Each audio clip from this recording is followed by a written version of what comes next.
अस्सलाम वालेकुम everyone. My name is Uzair और मैं को फाउंडर हूँ फिन पॉकेट का। हम लोग एक सेविंग्स एंड इन्वेस्टमेंट प्लेटफॉर्म है और आज मेरे साथ फैज़ हैं। फैज़ मैक्रो पाकिस्तानी में होते हैं और हम लोग को ये इन्वेस्टमेंट और सेविंग्स के बारे में एजुकेट करेंगे हमारे और हमारे यूज़र्स को।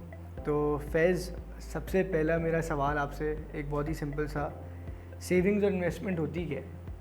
बिल्कुल, thanks Uzair for having me. तो अगर आप महीने की अपनी आमदनी देखें और उसमें से अखराजात निकाल दें, तो जो भी उसके पीछे बचता है वो सेविंग है आपकी, ठीक है? चाहे वो बैंक अकाउंट में हो, चाहे वो चारपाई के नीचे हो, चाहे वो लॉकर्स में आप रख रहे हो, वो आपकी सेविंग होती है माहाना आमदनी से अखराजात निकालते हुए।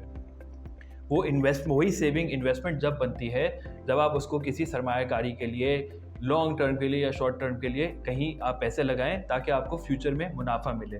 तो अगर असासे जैसे डेवलप करने के लिए आपको क्या करना होता है, आपको सरमायाकारी करनी होती है कि फ्यूचर में आपको इकोनॉमिक गेन्स आएँ उस असासे से। तो ये थोड़ा सा फ़र्क है सेविंग और इन्वेस्टमेंट के। सेविंग सिर्फ जो पैसा आपका पीछे बाकी रह गया वो होता है, उसको आप किसी प्रोडक्टिव कॉज की तरफ टूवर्ड्स लगाएंगे तो वो फिर इन्वेस्टमेंट बन जाएगा। सो अभी जैसे कि आजकल कह रहा हूँ मैं, हमारे से जो पॉपुलर सेविंग मैकेनिज़्म है पाकिस्तान में, वो ये यहाँ पे लोग कमिटीज़ डाल देते हैं, यहाँ पे गोल्ड बहुत सारा रखते हैं लोग, तो वो क्लासिफाई होगी एज सेविंग एंड इन्वेस्टमेंट? तो कमिटी की अगर मैं पहली बात करूँ तो कमिटी इज़ इनफॉर्मल सेविंग, ठीक है? इनफॉर्मल सेविंग का मसला क्या होगा कि आप उस पर मुनाफा ऐसा नहीं कमा रहे, आपको एक अमाउंट सेव करना है, आप किसी और के पास वो पैसे रखवा देंगे, आपको हो सकता है 12 महीने बाद या 18 महीने बाद वो सबके अमाउंट्स वापस आके विदाउट मुनाफा आ जाएगा पैसा वापस। उसका इतना ज़्यादा कुछ फ़ायदा नहीं है। अब मैं फ़ायदा का थोड़ा सा माने अगर एक्सप्लेन करूँ। हाँ, फ़ायदा होना ज़रूरी क्यों है ये? बिल्कुल। तो पाकिस्तान में महंगाई भी है, साथ में इन्फ्लेशन जो कहलाती है। हर साल जो है आप जिस पे अखराजात करते हैं वो बंडल जो है हर साल और महंगा हो रहा है। टू बी एग्जैक्ट, पिछले 20 साल में पाकिस्तान की एवरेज इन्फ्लेशन कोई 8% रही है। अब बेसिकली उसका मतलब ये है कि अगर आपने कमिटी में पैसा डाल दिए और आपको उस पर कोई फ़ायदा वापस नहीं मिला, मुनाफा नहीं मिला, तो आप नेट वर्थ जो है आपकी वो 8% से कम हो जाएगी। बिकॉज जब आप वापस पैसे कुछ उसके 100 रुपये का अगर आप कुछ लेने जाएंगे अगले साल, वो कोई 92 रुपीज़ का सिर्फ आप परचेज़ कर सकेंगे, बिकॉज पैसे की वैल्यू वो नहीं रहेगी इन्फ्लेशन की वजह से। सो पैसे की वैल्यू जो है वो इरोड हो गई, यानी कि मैं 1 साल बाद गया, मुझे वो चीज़ नहीं मिली, और जितना मैं लंबा या अरसा रखूँगा कैश, उतना क्या मेरा ज़्यादा नुकसान है? बिल्कुल। अगर थोड़ी सी अगर मैं मैथ करूँ, 9 साल में यही पैसा 8% अगर हर साल अपना वैल्यू लूज़ कर रहा होगा तो आपके असासे आधे हो जाएंगे 9 साल में। नहीं, 9 साल से भी थोड़ा कम। वाह। और क्या कहते हैं, ये तो सही है। एक बात तो हमने अंडरस्टैंड की इससे कि इनफॉर्मल सिर्फ कैश रखना, ड्रॉर में रखना, लॉकर में रखना, ये तरीका नहीं है सेव करने का, क्योंकि आप इन्फ्लेशन को बीट नहीं कर रहे। तो हर बंदे के लिए कौन सी सरमायाकारी किसके लिए सेंस बनाती है? यानी कि ये जो मैंने आपको तरीके बताए कमिटी के, गोल्ड के, ये हमारी पेरेंट्स की जनरेशन और दादा दादी की जनरेशन में बड़ा पॉपुलर था ये सेविंग का तरीका।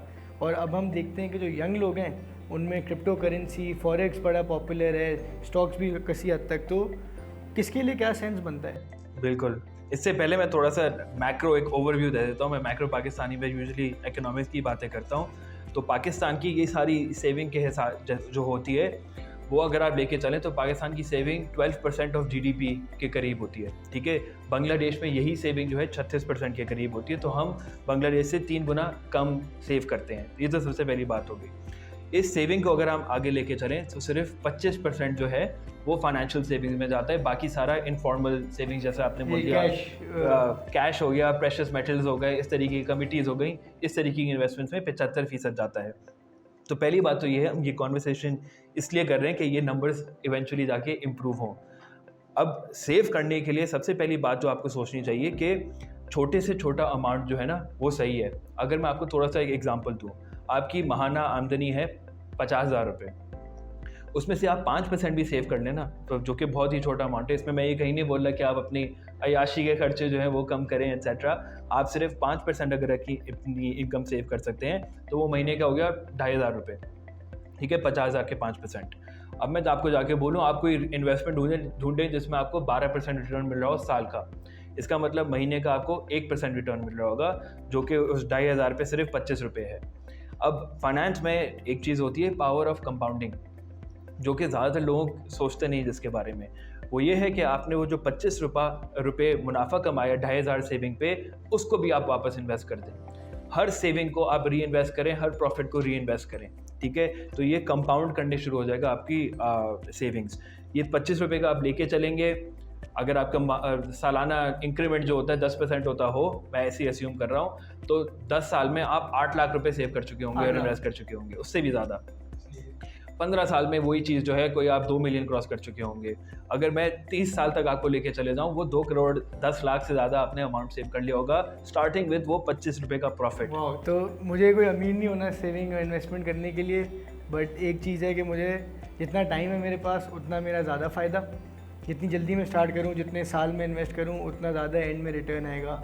लेकिन मैंने ऐसे ही बोल दिया कि 12% पे इन्वेस्ट करें, तो वो उसको 12% के लिए भी आपको सोचना पड़ेगा कि आपकी रिस्क प्रोफाइल क्या है। आपने बिटकॉइन मेंशन किया था, लोगों का फॉरेन एक्सचेंज मेंशन किया था। थोड़ा बहुत अगर अब हम सोचें कि आपकी उम्र क्या है, उसके हिसाब से सोचें, ठीक है। यंग लोग जो जनरली होते हैं वो रिस्क टेकिंग होते हैं। रिस्क होता है क्या, पोटेंशियल फॉर डाउनसाइड, कि आपको लॉस हो गया तो आपका क्या, आप पे क्या फ़र्क पड़ेगा, will you have sleepless nights और नॉट, रात में सो पाएंगे कि नहीं सो पाएंगे। तो यंग लोग जो हैं वो यूजुअली लॉन्ग टर्म के लिए इन्वेस्ट करते हैं, बिकॉज उनका पता है कि आगे तक आमदनी आनी है, तो इतना कोई ज़्यादा मसला नहीं होता। और जो ज़्यादातर 60+ लोग होते हैं वो रिटायरमेंट की वजह से सोच के थोड़ी स्टेबल इन्वेस्टमेंट करते हैं, जो कि हाई रिस्क नहीं होती, लो रिस्क होती हैं और टिपिकली लो रिटर्न होती हैं। तो ये 3 फेजेज होते हैं आपकी ज़िंदगी के, एक प्रेपरेटरी फेज़, एक्यूमुलेशन फेज जो 35 साल तक आपका चलता है, जिसमें आप रिस्क लेते हैं, लॉन्ग टर्म के लिए इन्वेस्ट करते हैं। फिर जाके कोई 60 साल तक आपका रिटायरमेंट फेज चलता है, अगर 35 साल से लेके चलें, जो प्रेपरेटरी फेज होता है कि आप रिटायरमेंट के लिए प्रिपेयर कर रहे होते हैं, और उसमें जाके आगे जाके आप सिर्फ अपनी उसको प्रिजर्व करते हैं वेल्थ। तो अगर मैं इसको एक रिकैप करूँ, सही है, तो इन्वेस्ट करना, सेव करना तो ज़रूरी है। सेव करेंगे तो आप इन्वेस्ट करेंगे।